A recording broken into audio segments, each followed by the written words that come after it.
All right, happy Tuesday. Okay, a couple of items for you at the top. Today, President Biden is issuing an executive order requiring federal contractors to pay a $15 minimum wage to hundreds of thousands of their employees. These workers are critical to the functioning of federal government, from cleaning professionals and maintenance workers to nursing assistants who care for the nation's veterans to cafeteria and other food service workers who ensure we all have healthy and nutritious food to eat, to laborers who build and repair federal infrastructure. The executive order will increase the hourly minimum wage for federal contractors to $15 in new and renewed contracts and contract options starting in January 2022. This increase must be implemented by March 30th, 2022.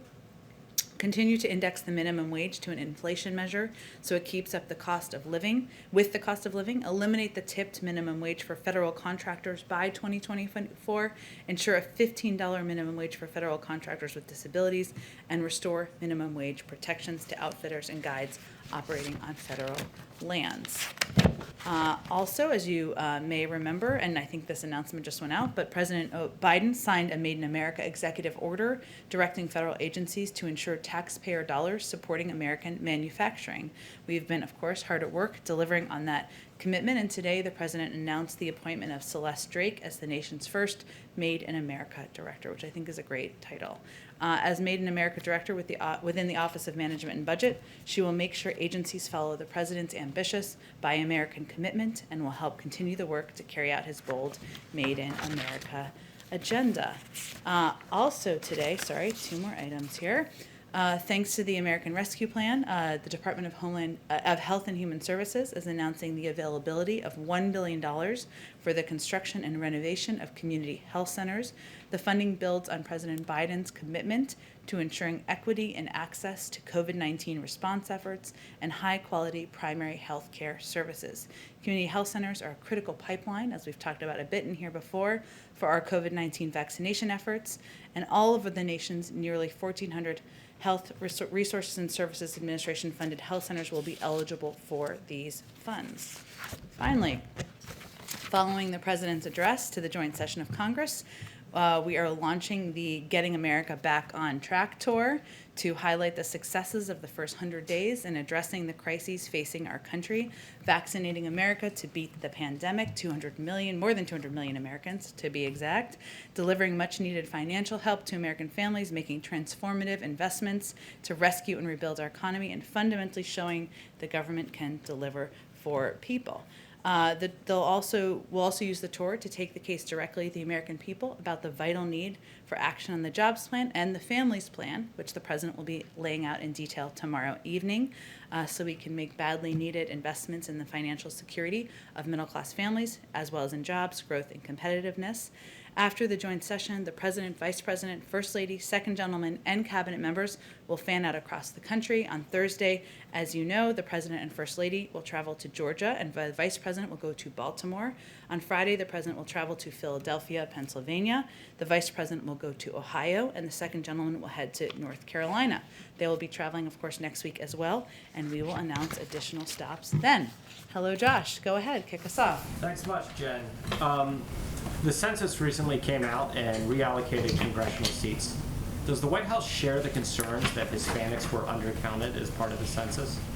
Well, first, let me say that the President took steps when he took office to overturn the policies of the Trump administration, or the approach to counting by the Trump administration. That was one of the first steps he took. As you know, this process is carried out by career apolitical experts. It was announced yesterday because they needed additional time, and we thought that was absolutely appropriate. Of course, the steps that are taken to allocate congressional seats is set by statute and has been in place since 1941. In terms of the impact of the last administration, I would send you to the census. We're not in a position to assess that. Secondly, a report came out today from Human Rights Watch about Israel, saying that Israel is guilty of international crimes of apartheid and persecution because of discriminatory policies toward Palestinians. Israel has rejected that characterization. Does the White House think the report is accurate or inaccurate? Well, Justice State Department has its own rigorous process for making atrocity determinations and reports on human rights abuse issues globally on an annual basis through the human rights reports that they issue, they do briefings on, and they put out publicly. The department has never used such terminology. As to the question of whether Israel's actions constitute apartheid, that is not the view of this administration. Go ahead, Steve. Thank you, Jay. Is the president going to change his own personal habits to adapt to the new CDC guidelines? Certainly. He'll be following public health guidelines. So I think you saw him outside today. He took the mask off. He didn't put the mask back on. It will take some time to adjust and adapt for all of us. And I know when I take my kids to the playground this weekend, I'll be happy not to be wearing a mask.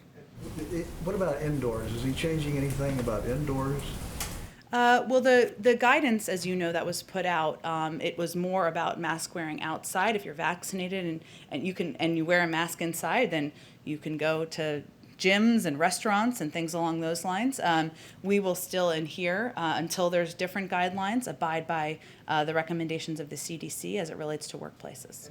Talk a little bit about the speech tomorrow night. Sure. How long do you think it'll be? Is he doing practice sessions? Are cabinet members going to be in attendance? That sort of thing. Sure. Let me give you as many details as I can at this point, and then we'll continue to provide additional updates. As you all know, there's a briefing later tonight as well. First, Steve, you have covered many presidents who have delivered these addresses. You can be our historian and tell us if any of them have final addresses where we know the exact length about 36 hours in advance. So we're not quite there on that piece yet. But I can tell you that the president has been working on this speech for the last few weeks. He has been preparing with Senior Advisor Mike Donnellan, Director of Speechwriting Vinay Reddy, working on the speech. And really over the last several days, he's been line editing it, meeting with his speechwriters, getting advice and counsel from senior advisors, checking in with members of his family. And also as part of his process, he engages with his policy teams to ask for additional details, ask for further clarification. And certainly given we're rolling out the American Families Plan, that has also been been finalized or in the finalization process through this. I can also tell you that while the major policy announcement in the speech is, of course, the American Families Plan, a historic investment in education and childcare, he will also use the speech as an opportunity to talk about many of his other priorities, including police reform, immigration, gun safety, his ongoing work to get the pandemic under control, and to putting Americans back to work. He was in the Senate for 36 years. He also sat through 8 of these as the vice president, and he certainly recognizes the important opportunity that this offers. In attendance, there will be the Secretary of State and the Secretary of Defense, as well as I think the Supreme Court confirmed the Chief Justice will be in attendance. Joining him will be Dr. Biden, the Vice President, and of course the second gentleman. There will not be a First Lady's box as there has been historically. While the speech will, of course, look and feel different from past years, the president will preserve a few traditions, including the walk down the center aisle that we have seen presidents do for many years. He will, of course, be wearing a mask for that. He'll remove the mask when he delivers his speech. He'll also be meeting with men and women, a career staff who were at the Capitol on January 6th in advance of the speech. Will he bring up, I know he'll have a foreign policy piece. Will there be a lot of talk about China in this speech? I expect there certainly will be a foreign policy speech. It's never as much foreign policy as the foreign policy team wants. That's always the battle. But there will be a foreign policy portion of the speech. He will talk about his commitment to re-engaging with the world, taking America's seat back in the world, what our values are as a country, and certainly I would expect he'll talk about a number of the priorities of this administration, including our engagement with China.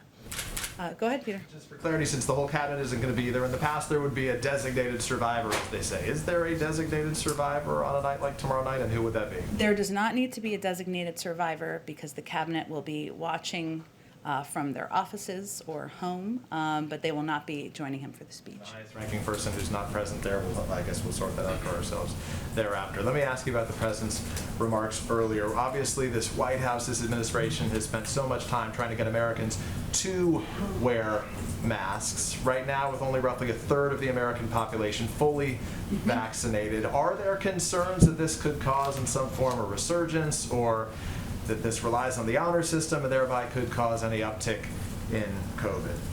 Well, Peter, I think one of the priorities of the presidents and the vice presidents and our entire team, of course, is abiding by health and medical experts and guidance, but is providing information, transparent information to the public to make clear what the benefit. Have no fear, the ceiling is not falling that I'm aware of. Okay. Okay.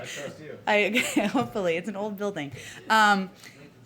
Maybe Lincoln's ghost. That's quite something. Maybe it is. One of the president's priorities is ensuring people understand who are vaccinated out there, who are contemplating whether they should get vaccinated, what the benefits are. And while we will, of course, always abide by the health and medical advice of our experts, the CDC guidelines on this is a step forward because people can go out and they can take their kids to the park and not wear masks if it's not crowded. You can go for a run. That's what they're telling you, and that's safe if you're vaccinated and not wear a mask. And this is important for people to hear as well. So we're at the stage now where we have enough supply. We want to convey to people what the benefits are, and these are some of the benefits. Help me understand on the July 4th deadline that the president hit, or goal that the president set in his inaugural primetime address from here at the White House. He said, if we do this together by July 4th, there's a good chance that you, your friends, and family can get together in your backyard or in your neighborhood and have a cookout or a barbecue and celebrate Independence Day.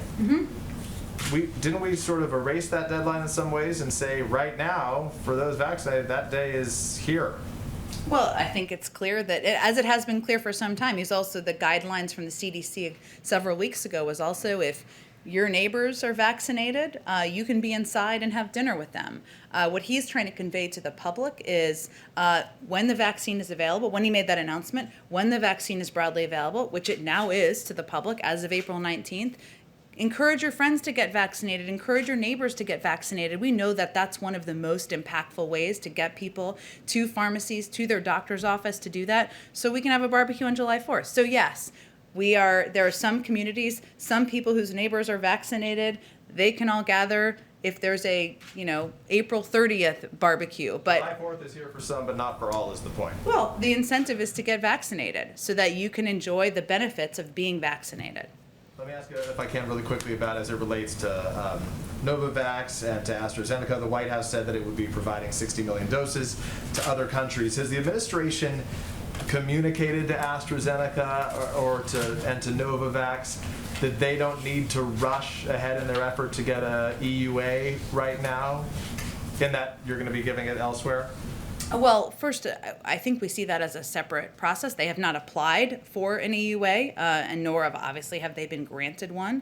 We also have ordered 300 million doses from AstraZeneca, which we certainly expect they will deliver on. So we will evaluate. What we're talking about here is, and the reason the 300 million is relevant is because we're talking about 60 million here, 10 of which we expect and hope will be through the FDA review in the next few weeks, and the 50 million in the next few months.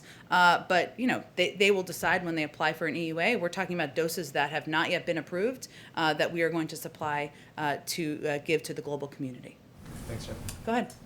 Sort of a broader, all of government kind of question. A year ago this week, it was said in this room how sunlight might kill the virus and make outdoor transmission unlikely. Clearly things are a little different now. But why have Americans had to wait this long for today's guidance when to many it was quite obvious that this is what the next step was? Well, Ed, I think we want Americans to be confident in the information they're receiving from the federal government. It's been important to us to lead with health and medical experts, to provide them the time they need to make these evaluations, so that when the CDC comes out with guidance, the American people know they can trust it. And we are working to clean up from a great deal of misinformation, inaccurate information that was put out by the last administration, some of it politically tinged, and it's therefore we've been really leading into the timeline of the health and medical team and experts. And if there's anyone out there who questions whether this decision coming right before the big speech and right before the 100 days, you guys would say?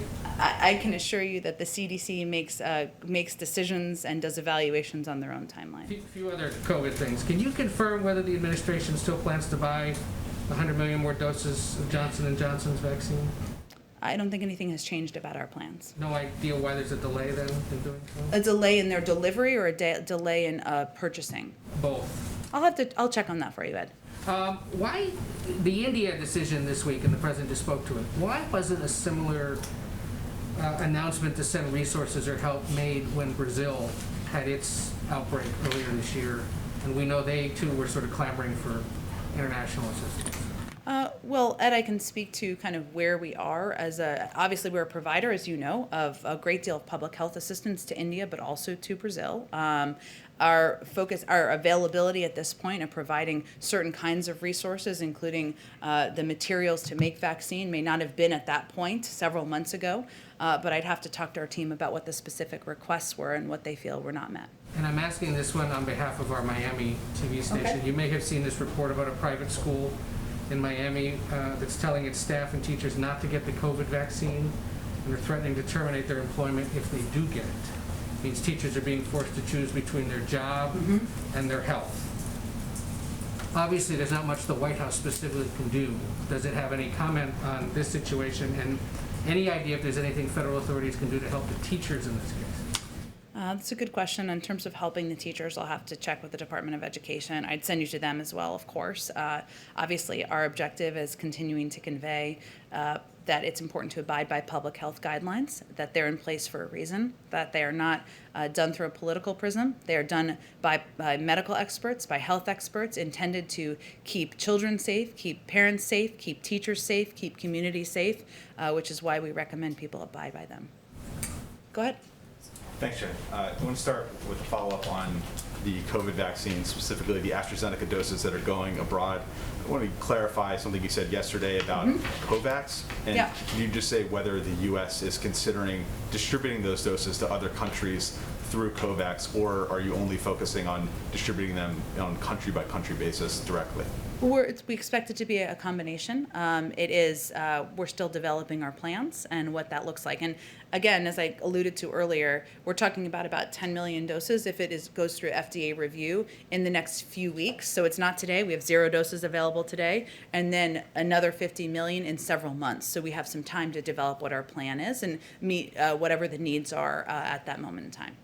And then on refugees, the Washington Post reported today that there's now consideration of bumping that cap up to the 62,500 number that the administration initially proposed in February. Your statement at the time when that was changed said that meeting that target was unlikely. So could you just talk about what changed in the thinking there, again, as this consideration is leading up to May 15th?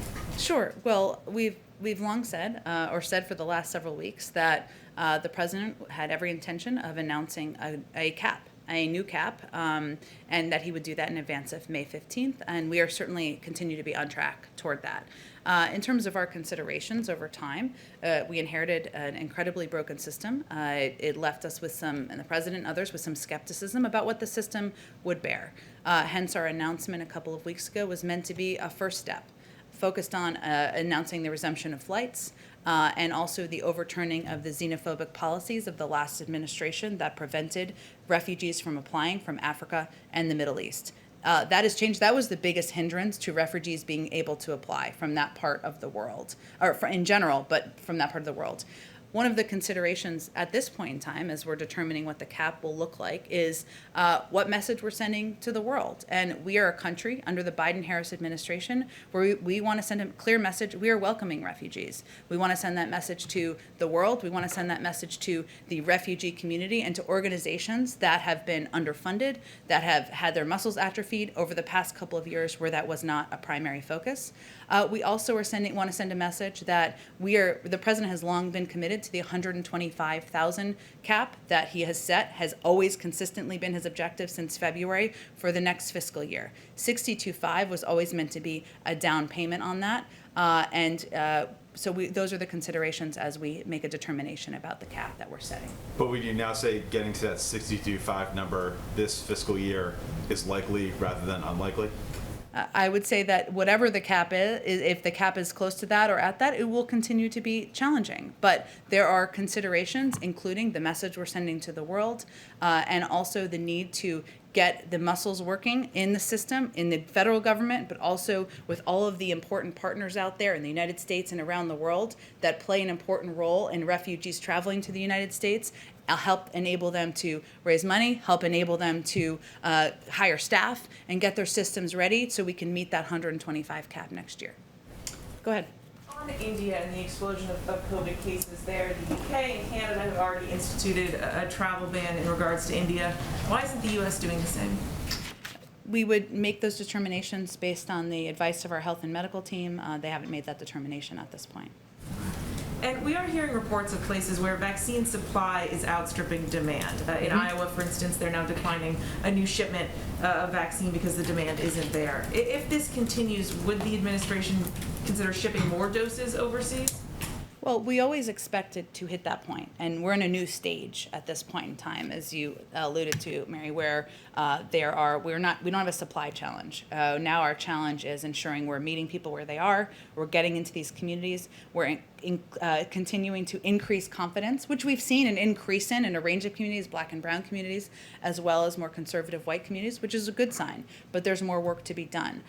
We will continue to evaluate what supply we have available for the global community, and we want to be a part of that effort, as is evidenced by the announcement we made yesterday. But that doesn't mean we're going to pull back on or give away supply that is needed to vaccinate the American people, because that remains our top priority. Go ahead in the back. Yeah, I had one on labor relations and then one on the virus, if I could. The National Labor Relations Board has a May hearing. It's on a complaint from the retail, wholesale, and department store union. They allege that Amazon kind of interfered in that union push and vote down in Alabama. Does President Biden feel that Amazon did in fact interfere? Does he support the complaint? We would leave that to the NLRB. They're in place for a reason. Do you expect that to just play out? And on the virus, I know we're still fighting COVID, but what efforts are put to make the U.S. more proactive if another pandemic comes along down the road, be more nimble in testing, surveillance? I know he proposed that DARPA-like agency, the health agency. ARPA-H? Yeah, would infectious diseases be part of that? Is he going to address this at the speech, just looking down the road at what might come?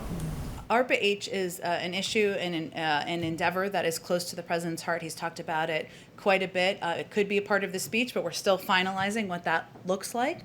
I will say that one of the president's objectives and the objective of our national security team is to do exactly what you said, is to prepare for any future pandemics, to make sure we are more closely working with our national partners, international partners around the world, that we are fully staffing agencies and positions that were removed during the prior administration, that we are investing in research and development, and that we are leading with health and science. So while we are fighting this pandemic, we are also focused on investing in areas to prevent next pandemic, including personnel, research, and any needs to do exactly that.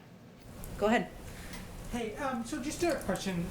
Obviously, the president is going to celebrate the 100-day mark with this tour, but looking ahead to the next 100 days, the first year of the administration, the first 100 days were quite scripted. The transition team talked quite a bit about how they, Biden set out certain goals for them, and they tried to meet those over the course of the first 100 days. What does the next 100 days look like? Can you give us some sort of preview of what new priorities or benchmarks you're going to set and how that planning process is underway? Well, first, we certainly believe we're still going to be at war with the virus, and there's more work to be done to get the virus under control, to meet people where they are, to get people vaccinated who may not be confident in the efficacy at this point in time. That will continue to be a priority. We are continuing to implement the American Jobs Plan we're continuing to implement the American Rescue Plan. I got a little ahead of myself there. We will be working with Congress closely, in a bipartisan way, is certainly our intention, to get the American Jobs Plan passed, to get the American Families Plan passed. The president would like to see progress by Memorial Day and would like to sign it into law this summer. So those will certainly be big priorities of our next 100 days. He also believes that police reform, getting the George Floyd Justice and Policing Act passed, is long overdue, and he would certainly like to see that move forward in Congress. And last week we just held I'm not done yet. Last week we just held an international climate summit. There was a lot of do-outs and a lot of work to be done from that, and I expect we'll continue to charge forward on addressing the climate crisis. And just, should we expect more benchmarks? Obviously, you set the 200 million in 100 days, majority of schools reopen in 100 days. Is that sort of a pace that we'll see, so those sort of benchmarks set again for the next 100 days? Do you have any? I expect we're going to continue to set marking points in a transparent way so that we can evaluate ourselves and the American people can evaluate our progress. And just one more on the travel. I know you said more travel to come, but one of the things about the president's travel so far is has mostly been to states that he won. As he covered his campaign and he talked quite a bit, there aren't blue states, there aren't red states. Should we expect the president to travel to states, more states that he did not win in the presidential election or are not traditional battleground states? Yes, stay tuned. Any updates on what those might be? I'm not going to tell you before we tell governors. So soon. Go ahead. Thank you. In addition to messaging the benefits of the vaccine, launching the community core, what other strategies is the administration considering to reach out to the vaccine hesitant, the remaining 50%? Well, I would say first, we've seen a great deal of improvement along these lines. When the president took office, it was, only about 40% of the public wanted to get and take the vaccine. That has increased dramatically since that point in time. We've seen increases in confidence among Black and brown communities. We've also seen increases in confidence among white conservative communities, which I reference those because those are some of the communities where there has been the higher level of hesitation. But what our focus is on is following the data. So what we've seen is that local messengers, trusted voices, doctors, medical experts, civic leaders, clergy, and local communities continuing to distribute out that $3 billion that has part of our funding to get to those communities is going to be front and center to our strategy. So we're continuing to implement exactly that. And one of the challenges we've seen or heard most from communities or people who are reluctant to take the vaccine is access and the challenge of taking a day off of work or fitting it into their lives. Some of that is, again, meeting people where they are, mobile clinics, local doctors, making it available at pharmacies. But some of it is also the paid leave announcement we made just last week for businesses of under 500 that people can get time off and have that covered through paid leave in order to go get a vaccine shot. So there are a number of strategies we're implementing. We're seeing progress, we're seeing them work, and we know it will continue to be harder as we vaccinate more and more people. Is the administration tracking unused doses in each state, and what's being done to make sure in individual jurisdictions doses are not going wasted? Certainly we are. Our COVID team is, and certainly they work with states, localities, through our pharmacy program and all of our programs to ensure we're doing everything possible to ensure doses are used. And one more on behalf of Radio Pool. Is there an update on whether the U.S. will support the special waiver to waive vaccine patents at the WTO so other countries can make generic versions? Of course, there's a meeting at the end of the month. And I know that our ambassador, our USTR, spoke to this. So how we're looking at this is our focus is on maximizing production and supply for the world at the lowest possible cost. And there are a lot of different ways to do that. Right now, that's one of the ways, but we have to assess what makes the most sense. So, for example, we produce a lot of vaccines here in the United States, right? Vaccines, manufactured here. We have manufacturing facilities that have been through, a number of them have been through FDA approval or going through FDA approval. We have to evaluate whether it's more effective to manufacture here and provide supply to the world, or the IP waiver is an option. There has not been a recommendation made from USTR, nor has the president made a decision. And one more follow-up on that topic. What will go into deciding which countries get our excess vaccine? Well, expect it will be a combination of our COVID team working with our national security team, our team at the State Department, to determine where the requests are, where the needs come in, where the needs are, in order, and when we can be the most impactful on helping get the pandemic under control. And there is a process ongoing now. Again, we'll have about 10 million doses we expect, hopefully, if they go through the FDA review in the next couple of weeks, and then an additional 50 several months from there. Go ahead. Is the White House open to some of the changes that Senator Scott has proposed on qualified immunity?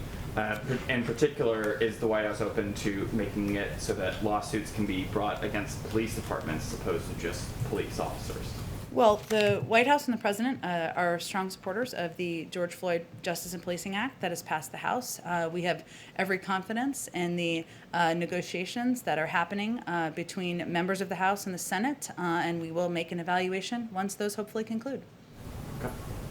Go ahead.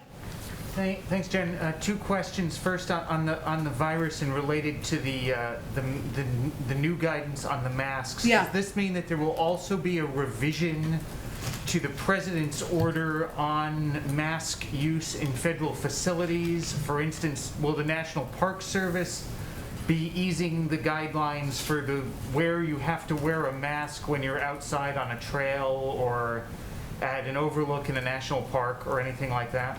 Yeah, it's a great question.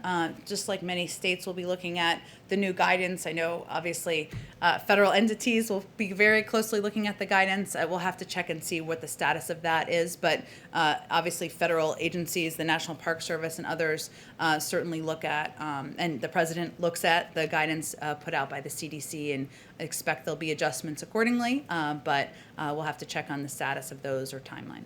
And on another topic, it's been probably about a week, I think, since someone in this room has asked the question about the student loan forgiveness or cancellation. I know that the Department of Education was working on some sort of review of what was possible. Is that review going to be something that will be completed in time to make Chuck Schumer a very happy senator tomorrow night, or is that something that will have to wait a little while longer? The review is ongoing. Hopefully, we will make Leader Schumer happy in other ways in the speech, but the review is ongoing. Go ahead in the back. Thank you, Jen. So two questions. My first one, a follow-up to this one. I understand that you will be, that the COVID team and the national security team are going to consider for the vaccine sharing. I understand we still don't have any AstraZeneca dose to share, but the 10 million that will be coming. Can you at least say that in order to open more quickly the borders with Mexico and Canada, they will be at the top of the list of the countries who will have access to these vaccines? I can't. Obviously we have already lent doses to Canada and Mexico. They are important. They're not only our neighbors, they are our friends, but the process is just beginning, and I don't want to get ahead of the process that will be the ongoing process. Once it's concluded, we'll let you know. Okay, thank you. I want to try Josh's question again about the human rights, the Human Rights Watch report on the treatment of Palestinians by Israel and the abuses that they underline. It's a very thorough report. You said, and the fact that the U.S. has turned a blind eye to what's happening over there. That's what they say. That's what they say. You said that in the president's speech tomorrow, there's going to be a foreign policy section, and he's going to talk about what are our values. Do you consider that the treatment of Palestinians by Israel correspond to the American values? Well, I would say that the United States is committed to promoting respect for human rights in Israel and the West Bank and the Gaza Strip.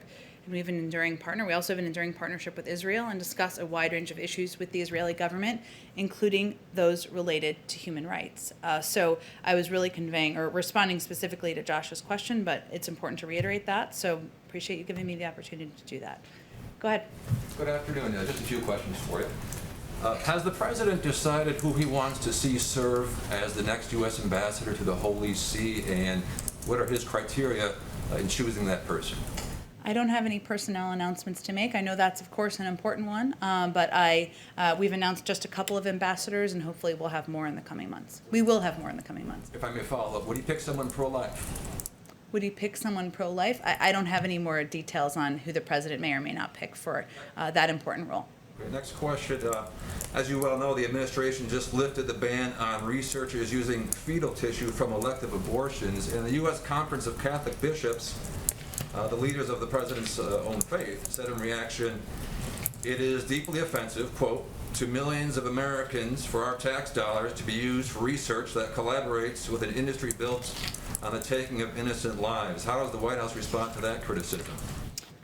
Look, I think the White House respectfully disagrees, and we believe that it's important to invest in science and look for opportunities to cure diseases, and I think that's what this is hopeful to do. Go ahead. Oh, good. Third question, thank you.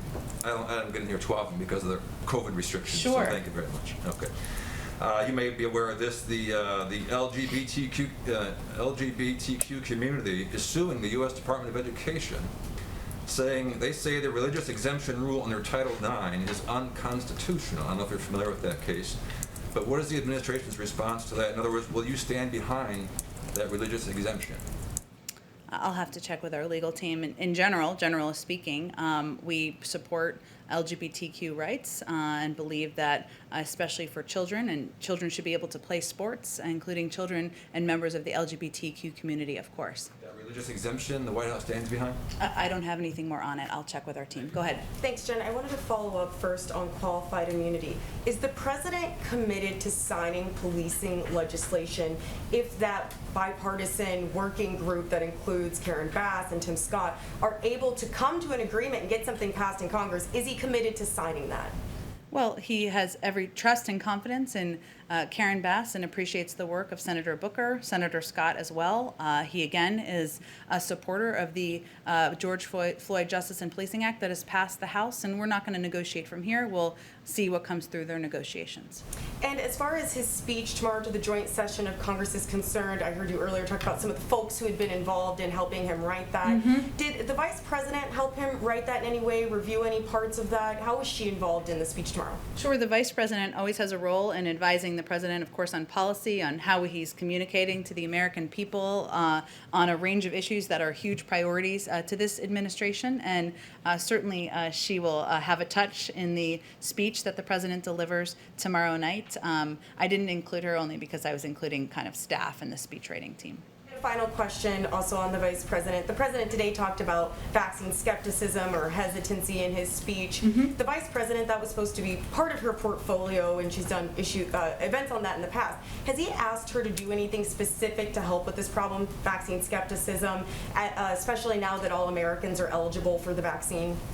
He's asked her to play a leading role, both as a person who is very prominent in the country, and also somebody who has experience on the policy front, determining what the right steps are, engaging with the COVID team, ensuring that we are taking the right steps forward. We have a plan that's being implemented across the country right now, a very robust, okay, maybe it's former President Lincoln's ghost. I'm going to go with that. Robust plan that's being implemented, $3 billion focused on getting out to communities. She's involved in all of that. I expect she'll be out and doing more events around the country. So the President's just asked her to play a leading role in this effort moving forward, which she is certainly doing. But there's nothing specific that he's asked her to do in the near future? I'm not sure what you mean by that. Like what? Maybe cut a PSA or, potentially have some other sort of event here at the White House with groups. I don't know. That's what I'm asking you to tell me. Well, okay. I think the President has asked her, as the Vice President, to be his partner in this and to be a prominent leader in this effort to address confidence around the country. She's doing exactly that. He's not going to, their conversations don't involve him directing her to be in a PSA. That happens at a staff level. And she is somebody who travels around the country. She's doing events. I'm certain she'll do PSAs. She'll continue to be involved with the COVID team, with governors, with states, to continue to reach communities where we need to increase confidence. And that will continue to be a role she plays. Go ahead. Democratic lawmakers have been making the case that the expanded child tax credit should be made permanent. Mm-hmm. They say it's the responsible thing to do to minimize child poverty. And I was curious, what's the administration's take on why it's responsible to let it expire in 2025? Well, first, there'll be more details. We'll confirm later this evening about what is in the President's speech and what is in the American Families Plan. But largely speaking, the President agrees that the child tax credit has a huge impact on helping families, helping reduce child poverty in this country, which we've already seen an impact of from the implementation of including it in the American Rescue Plan, which is something he did. And he also believes that it helps bring more women back into the workforce. That's why he has been engaging with Congress and why you'll hear him talk more about it in the speech. There is also, and we'll discuss more what members of Congress want to see. Some disagree on this about the length of time and everything. That will be a part of discussions. There's also a cost. It's about $1 billion a year to implement the child tax credit, and certainly that is a part of the discussion that we expect to have with Congress moving forward. Yes. Has the president spoken to the families of the black men who were killed in the police shootings in Virginia and North Carolina? And if not, has the White House had direct contact with them? I don't have any calls from the president to read out. I just don't have calls from the team, but I will check on that for you and see if I can get back to you with more details. And then more broadly, as it relates to India, do you guys have any good understanding of how many Americans in India right now have become sick with COVID? Are there any unique precautions being done to help, I don't know, bring them here in some form? How do you deal with that? And also, can you give us any better guidance in terms of the diplomatic situation there? We believe a lot of Americans at the consulates and perhaps the embassy there. Yes. Well, not Americans, but staff there Sure. have testified. It's all great questions. I would tend to the State Department, who will have more in-depth details about this. Obviously, we're working very closely with them, but given they oversee all the consulates, they'll have the specific numbers, et cetera, for you. Very quickly, is that Okay. moving the Steve. camera around? Or- That was the State Department weighing Very in. quick, is there an update on the Iran talks in Vienna? Is Rob Malley back there now, and how long do you think this round will last? So they have been, we always expected the talks would proceed again. So Rob Malley, I believe, is either on his way to the region or there now to take part in an additional round of negotiations. We have felt that even though they're indirect, I should say, that obviously a diplomatic process, diplomatic discussions are the right approach, and we have been encouraged by the fact that they've been continuing. Time frame on how long this round will last, do we know? I don't think we have a time frame at this point in time, Steve, but I will check with the negotiators and see.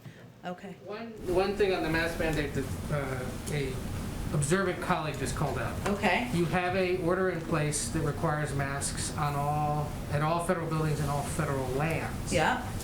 Is that being tweaked at all given today's guidance on outdoor masks? So this was a great question. Your colleague in the back, I think, asked a version of.